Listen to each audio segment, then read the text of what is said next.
Voilà le destin. Missionnés par le seigneur Rivemore, nos trois héros ont accepté une quête. Escorter sa fille adoptive, Marie, vers l'île de Lunerive et au passage collecter des informations sur les zombies qui sont récemment apparus. Une simple traversée qui va finalement se montrer plus compliquée. À bord du fier navire l'insubmersible 7, nos héros vont à la rencontre de la fameuse Marie. Donc, à présent, tu vas vouloir discuter avec peut-être la fameuse Marie, donc je vous laisse entre vous discuter, c'est parti, et Matt, tu commences la conversation. Donc je m'approche derrière elle dans le dos et je lui fais une petite tape sur l'épaule et je dis « Bonjour mademoiselle Rivemore ». Marie se retourne en direction de la voix qui l'interpelle, la regarde comme ça de haut depuis son 1m40, la regarde comme ça de haut en bas, comme si elle jugeait un article un peu défectueux dans un magasin. Et là, elle s'exclame dans une voix très aiguë. Bon, je savais que mon père était à court d'options, mais je m'attendais à une équipe de clampins pour m'escorter, pas aux fins d'article. Oh Eh bien, enchanté. Écoutez, bon, excuse-nous d'être des fins d'article, mais on est là pour toi en tout cas et on a été payé, donc on va bien devoir t'escorter. Quoi qu'il arrive, c'est sur nous que tu devras compter s'il t'arrive quoi que ce soit. Oh, je suis pas en train de critiquer ce que mon père a pu attraper dans les circonstances. Je pense juste que même lorsqu'on prend les fins d'article, on prend ceux qui ont l'air à peu près fiables. Alors dites-moi, je suppose que vous n'êtes pas tout seul, ils sont où vos compagnons? Non, bah écoute, tu vois le monsieur très musculeux là, qui fait 2m40, qui se trouve à ta gauche? Bon, bah alors lui déjà, peut-être qu'il te semblera un peu plus fiable pour te défendre. Alors, et donc à ce moment-là, Tilk, le Goliath de 2m40, prend sa bière dans une main et une tisane dans l'autre, et il se barre, en laissant son pote Matt Nelson dans la merde, parce que ça le fait rire en fait. Ok, très bien, ça roule. Du coup, je vais dire à Marie un truc très simple, je vais dire, bon bah Marie, étant donné que on est en soi payé pour t'escorter ou quoi que ce soit, tu veux faire quelque chose de particulier, ou d'ailleurs t'as repéré un truc sur le bateau qui demanderait à ce que t'aies spécifiquement une escorte? C'est fréquent sur ce genre de voyage d'avoir une protection? Non, c'est surtout... C'est pas la première fois que je fais des voyages entre les îles, c'est surtout mon père qui insiste pour que j'ai une escorte. Il a toujours été très protecteur, mais je ne peux pas lui en vouloir. Il faut savoir que je ne suis pas bien vu dans mon île natale. Pendant votre conversation, il y a un des mousses, mousse numéro 1. Il y a Mousse qui arrive, qui vient vous voir et... Messieurs, c'est très gênant à vous le dire, mais il faut que vous alliez voir le capitaine Crochemer. Capitaine Crochemer? Crochemer. Vraiment? Oui. D'accord. Crochemar. Crochemer. Allez-y, sans faire de grabuge. Bon bah... Écoutez, allons voir ce que son patron veut. De toute façon, on n'est pas arrivé sur l'autre île avant 3 bonnes heures. Voilà, donc vous vous déplacez à travers le bateau, voilà. Donc là, vous arrivez dans une cabine qui vous paraît assez luxueuse. Bonjour mon capitaine, vous nous avez demandé peut-être? Oh ah, c'est... Oui, bonjour, excusez-moi, c'est... Ah, c'est Mousse qui vous envoie? C'est bien ça. Ah, ce brave petit Mousse. Excusez de vous déranger, mais... Ah bah, pas de souci, mais dites-moi ce qui urge. Je sais que c'est le seigneur Rivemore qui vous a envoyé ici, donc je me suis dit que vous étiez probablement des gens costauds qui pourriez peut-être faire quelques missions de manière discrète. Pas de souci, dites-nous tout. Ok, très bien, il y a même pas une vingtaine de minutes pendant que l'un de mes mousses est allé vérifier dans une cabine un des passagers, et il se trouve que le passager est, disons, passé de l'autre côté. Il est tombé à l'eau? Non, il est...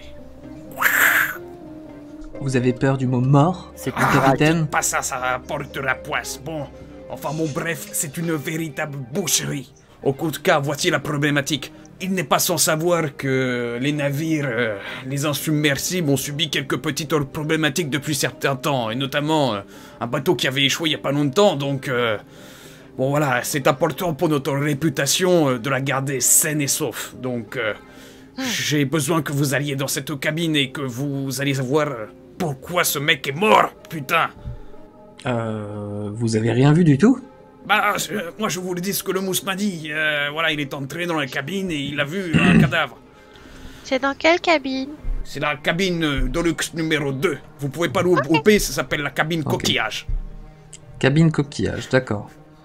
Ok, je vais laisser mes amis prendre des informations, et là je vais voir Marie. Et je lui dis, Marie, c'est une compagnie à part entière, les insubmersibles dans l'archipel. Alors, elle croise les bras en levant les yeux au ciel. Elle répond ah, c'est une institution. Si la malchance est une institution, ils ont eu la réputation de couler les uns après les autres. Et en plus, la moitié du temps, on n'a jamais réussi à savoir pourquoi. Ok, non, parce que j'enverrai une lettre j'enverrai une lettre au maître marchand pour lui dire de pas prendre ces bateaux-là s'il se déplace avec la communauté, parce que ça a l'air de craindre un max. Vous savez, l'île de Rivemort et la malchance, c'est une longue et tumultueuse histoire conjugale. D'accord. Merci en tout cas pour ces informations, parce que c'est vrai que ça a pas l'air d'être toujours... la chance n'a pas l'air d'être toujours au beau fixe, hein, effectivement. Bah ouais, regardez, j'ai hérité de vous. Donc très bien, vous sortez de la cabine du capitaine, voilà, avec un peu de sous en poche. Mine de rien, vous êtes assez content parce que vous avez fait une belle négociation. Vous avez réussi quand même à obtenir de l'argent, un laissez-passer pour d'autres îles. Voilà, c'est plutôt pas mal, hein. Vous vous dites que la chance commence enfin à vous sourire. Donc là, vous retournez... là, vous étiez plus ou moins avant. Du coup, entre le salon et là où vous êtes, c'est là où il y a toutes les cabines. À la gauche se trouvent toutes les cabines dites secondaires pour les pécores, et à droite se trouvent 2 cabines de luxe. Bah, on va directement à la cabine numéro 2 où il s'est passé le meurtre. Et puis j'ouvre discrètement, normalement la porte en fait. Tu rentres au niveau de la pièce et là tu commences à voir du sang par terre. Vas-y, maintenant tu me fais un jet d'investigation s'il te plaît. Là tu arrives, tu commences à regarder à gauche, à droite, tu vois que le lit est un peu défait, enfin personne n'a fait le lit, voilà. Donc à ta droite tu commences à voir un peu de sang qui traîne, et sur la table tu vois du verre cassé, un jeu de cartes, quelques piécettes qui traînent également, et un carnet. Alors je vais commencer à observer de plus près le carnet. Et en t'approchant tout doucement du carnet, tu commences à voir à gauche le fameux cadavre qui a ennuyé le capitaine. Donc là, en moins de 2 secondes, tu remarques rapidement, ça a l'air d'être un demi-orc croisé avec un humain. Voilà. Mais étonnamment, malgré sa mort, il te semble très charismatique comme homme. Donc, mais bon, tu restes focus sur ton idée, tu commences à ouvrir le carnet, ouais. Et tu vois qu'en fait, il y a des comptes. C'est plein de chiffres, plein de chiffres. Et étant donné que il me semble que tu as eu une bonne éducation, et notamment une étude de commerce, tu vois que clairement, ce sont des comptes. C'est une comptabilité. Alors, je suis en train de, comme ça, regarder, je lis, et pendant que je lis, machinalement, je commence à retaper la discute avec Matt en lui disant « C'était pas mal, la négociation avec le capitaine. Bien joué. Pour un pecno, je dois dire c'est plutôt fort. » Et merci. Je dois t'appeler princesse en fait. Je dis ça d'un air un petit peu sarcastique. Oh, j'ai jamais aimé les titres liés à mon statut. D'accord. Bah, écoute, en tout cas, tu tiens un carnet là qui a l'air. Enfin, qu'est-ce que t'as trouvé dedans? Bah, c'est un carnet de comptabilité. Okay. Et malgré le fait qu'il soit fourni, je peux voir pas mal de trucs qui ne vont pas dans ce carnet. Notamment, ce qui te marque le plus, c'est qu'en fait, tu vois que c'est négatif. Tout est extrêmement négatif. Il y a de la dette. Til, Thèse, venez voir. Je crois que de toute façon, on est devant ce qu'il faut regarder. Donc Thèse, tu commences à te rapprocher du corps. Donc voilà, le corps est dans une genre de buanderie, enfin il semble être une buanderie. Maintenant, tu vas me faire un jet de médecine, s'il te plaît. Je peux déplacer un peu mon perso parce que je vois rien. Ouais, tu peux. Thèse, tu regardes, t'arrives pas à savoir quand est-ce qu'il est mort, mais une certitude, tu commences à à pointer du doigt tous les bouts de verre sur la table, et pour toi, le constat est clair. Il s'est fait tuer avec un coup sur la tête, notamment avec cette bouteille, parce que tu trouves plein de morceaux de verre au niveau de la nuque. C'est une mort très digne d'un bateau, en fait. C'est vrai que on dirait bien un échauffouré entre pirates. Donc Tilk, fais-moi un jet d'investigation, s'il te plaît. D'accord. Donc très bien. Donc en fait, pendant que vous discutez un peu de tout ça, Tilk commence à aller dans la buanderie où il y a le cadavre, tu vois, il passe par-dessus le cadavre, Balek, et il commence à regarder un peu... Non, je fais attention quand même, attends. Ouais, voilà. Il ouvre les placards et tout, et là il commence à avoir une jolie robe comme ça, tu sais, il déconne en la mettant comme ça. Tu vois, il avait des bons goûts, le garçon. Ah, non, je fais pas ça, moi. Il a l'air de manquer quelqu'un ici. Et quel est le niveau de... Quel niveau de bling. On va chercher, Bling ou bling bling? Alors, Ouais, voilà. je l'accorde, Marie, je te l'accorde, en effet, avec tes connaissances noblesse. T'irais pas miser sur l'aristocratie non plus, mais sur des très bons bourgeois. Ok, Ouais, bah ce qu'on va faire, c'est qu'on va sortir, on va fermer la porte. Est-ce que vous êtes d'accord avec ça? On sort, on ferme la porte à clé, et puis on va se balader. Du coup, si j'en conclus bien, il faut qu'on regarde combien de blondes qui ne sont pas habillés en sac se baladent sur ce bateau. Voilà, et qui font une taille humaine aussi. Thèse, tu vas aller voir cette personne-là avec les fleurs. Madame, Bonjour, ce sont de très belles roses que vous avez. merci, on me les a offerts On vous les a offertes quand? tout à l'heure. Il était tellement charmant. Qui était-ce? Racontez-moi. On se connaît à peine, arrêtez. Oh voyons, je ne suis pas un oiseau de mauvais augure. C'est vrai qu'on croise pas souvent des oiseaux comme vous. Là, je t'invite à me faire un petit jet de persuasion pour qu'elle te révèle tous ces obscurs petits secrets. Bon, tu veux peut-être pas tous les savoir. Une fois en camp de vacances. Bien. Ok, très bien. La thèse, c'est comme ça que ça revient. Avec C'est- toutes les couleurs dans vos plumes. Ah. Bon, je vais pas vous le cacher, il y avait un homme en costume, mais incroyable. Je l'avais vu jouer aux cartes, et je le voyais qui me faisait de l'œil depuis tout le temps. Et enfin bon, voilà, il y a un moment, il s'est approché de moi, et il y avait une coccinelle sur moi. Il a pris, et il a fait « Oh, on dirait votre sœur. » C'était tellement mignon. Il ressemblait à quoi? C'était un humain ou un demi-orc? Bah, maintenant que vous le dites, c'est vrai qu'il était un peu croisé, mais j'avoue qu'il était tellement charismatique, c'était incroyable.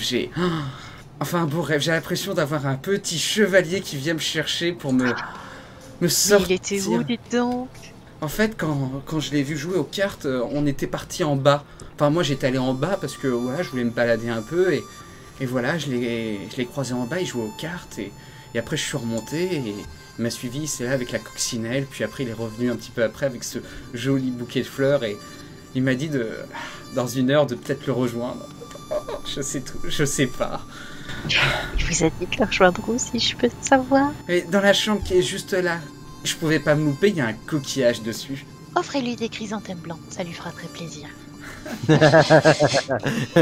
Si jamais vous le revoyez. D'accord, c'est gentil, mais vous êtes tellement mignonne. Et là, elle te tend une de ses roses. Peut-être que vous trouverez aussi le bonheur avec un beau oiseau. Merci. Je l'ai toujours mon bonheur dans la nature. C'est très gentil de votre part. Laisse-moi sortir de la pitié. Ok, très bien. Alors, du coup, pendant simultanément cette discussion, Tilk, je m'en vais vers toi. Tu te rapproches devant une dame qui est en train de lire. Je suis pas trop dans les cougars, mais bon, on va essayer. Bonjour, madame. Bonjour.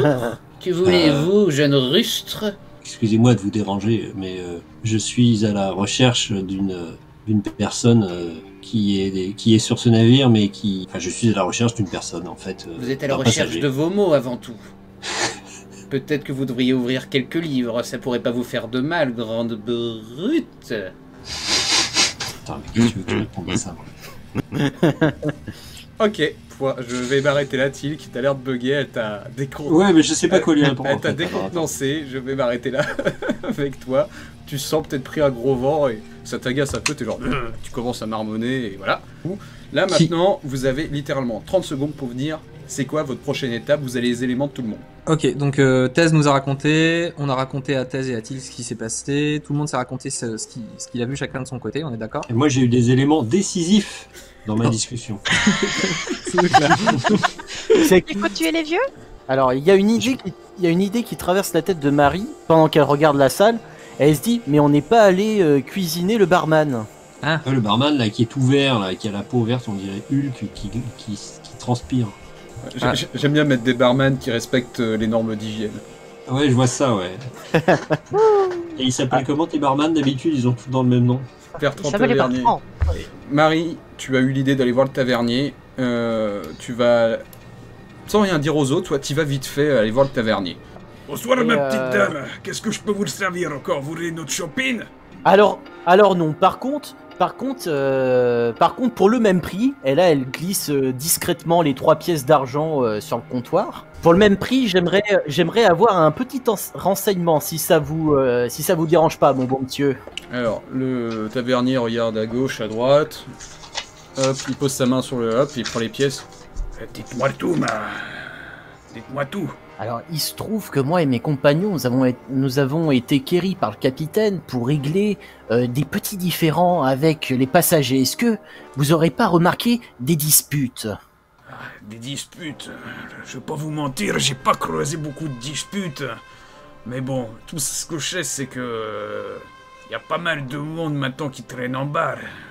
C'est intéressant, mais là, je vais sortir une pièce d'or et le mettre sur le comptoir et la glisser vers le barman et dire, mais sans indiscrétion, quel est votre avis à vous sur l'atmosphère du bateau, sur les passagers? Ouais, on va pas se mentir, je vais tout vous dire. Hein. Enfin, du moins, qu'est-ce que je peux savoir?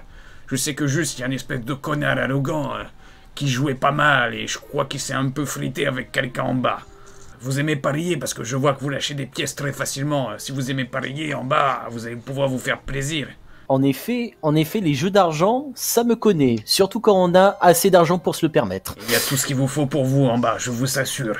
Bon, c'est sûr que c'est peu par rapport à ce que vous m'avez donné, mais voilà, ça indiqué de 10 pièces d'argent. Allez le miser, et misez sur le gros. Le gros, lui, il gagne souvent. Mais je vous remercie, mon bon monsieur, et je vais vous laisser, mes compagnons m'attendent. Allez, suivez-moi la troupe, on va en bas. Est-ce que vous le suivez tous? Oui. Ok, Yep. très bien. Ah, le destin, comme je vous le disais. 4 héros dans un bateau, un demi-orc assassiné, un tripot dans un fond de cale, mais quelle surprise réserve encore leur avenir?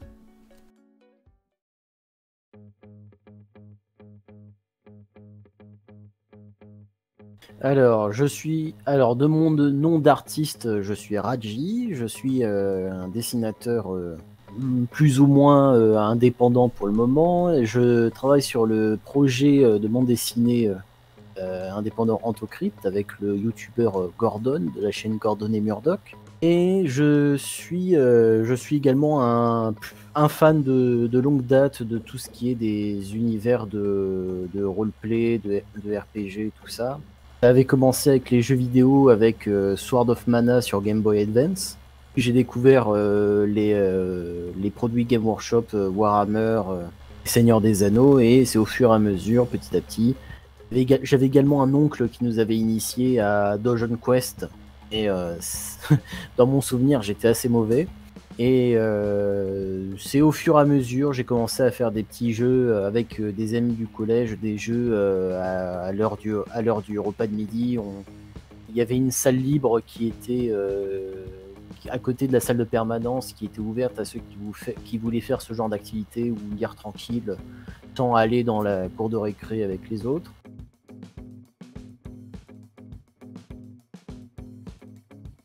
Projet Antocrypt, c'est une idée de BD parmi tant d'autres que j'ai eu.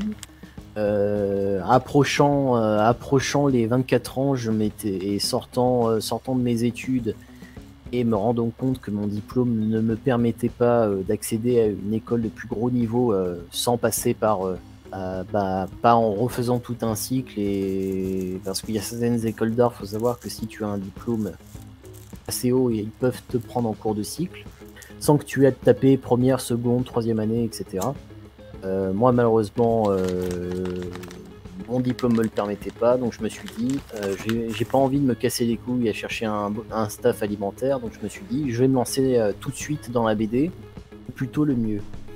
Et c'est lors de mes pérégrinations sur ce site internet absolument magnifique et je dirais même la crème de l'humanité qui est Twitter, j'ai été amené à parler avec Gordon. Il trouvait mes dessins extrêmement bons et on en a discuté. À la base, c'était pas prévu, mais à force de discuter et en se rendant compte qu'on avait une vision très similaire sur la BD, on avait les mêmes constats et on avait les mêmes envies, c'est-à-dire de arrêter de critiquer en fait ce qui ne va pas et produire par nous-mêmes quelque chose que nous on aurait voulu voir dans les étals librairies ou chez nos boutiquiers.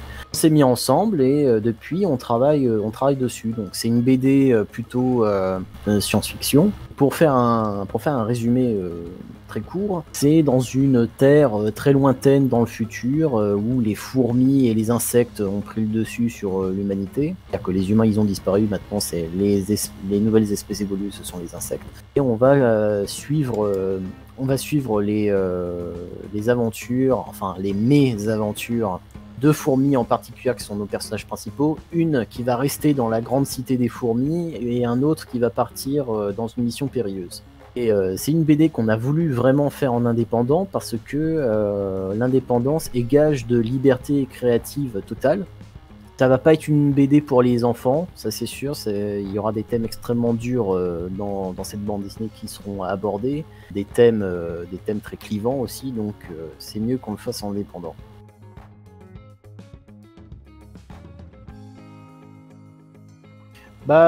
C'est bien après que Gordon et moi on a commencé à travailler ensemble. On discutait ensemble et on discutait des stratégies pour faire parler de notre BD, pour que les gens qui se sont intéressés à notre projet gardent un intérêt et surtout parce Gordon avait envie de continuer de parler de comics sur sa chaîne dans un format qui lui permettait de faire autre chose que des montages pour la bande dessinée et donc faire des trucs très longs pour peu de vidéos, peu de résultats.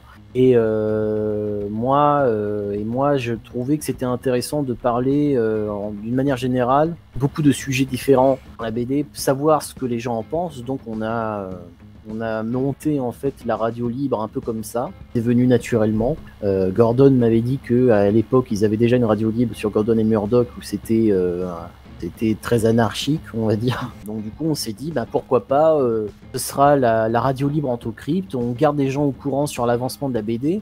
C'est pour ça qu'à chaque émission, on me voit en train de dessiner en arrière-plan, pour que les gens y voient à peu près où ça en est. Et en même temps, on parle de plein de sujets différents, et on essaie au maximum d'inviter des gens quand c'est possible, et de laisser la parole, en fait, aux auditeurs.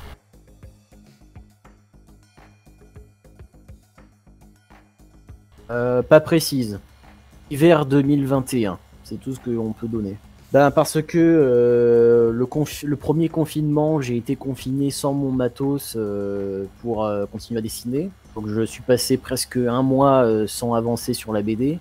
Combo de malchance, je me suis blessé à la main au début de l'été, ce qui fait la main qui dessine en plus, donc ça m'a beaucoup handicapé. Maintenant que je me suis remis et je me suis remis de ma blessure, maintenant je suis en train de mettre les bouchées doubles pour pouvoir rattraper mon retard.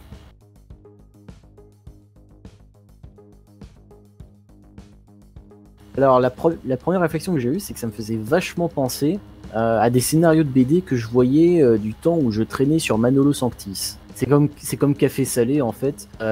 C'est deux sites un peu légendaires pour les graphistes et les dessinateurs en France, ou ceux qui ont eu accès au web dans les années la deuxième moitié des années 2000 et le début 2010. Café Salé, c'est de là que viennent par exemple la plupart des graphistes qui travaillent chez Antkamar aujourd'hui. C'était vraiment un site incroyable. C'était foisonnant de créativité. C'est vraiment dommage qu'il ait été fermé. Manolo Sanctis, c'était pareil. Bon, c'était bien plus amateur. On était pour le coup, mais c'était un site absolument génial. Tu pouvais rencontrer plein de gens très talentueux, pas forcément en dessin, mais surtout du côté scénario. Il y avait des histoires de fous qui étaient créées sur ce site. Il y avait beaucoup de concours avec des thèmes donnés pour faire qui qui stimulait en plus cette créativité sur ce site, qui donnait beaucoup de visibilité du coup aux gens. Le site pareil a été fermé depuis.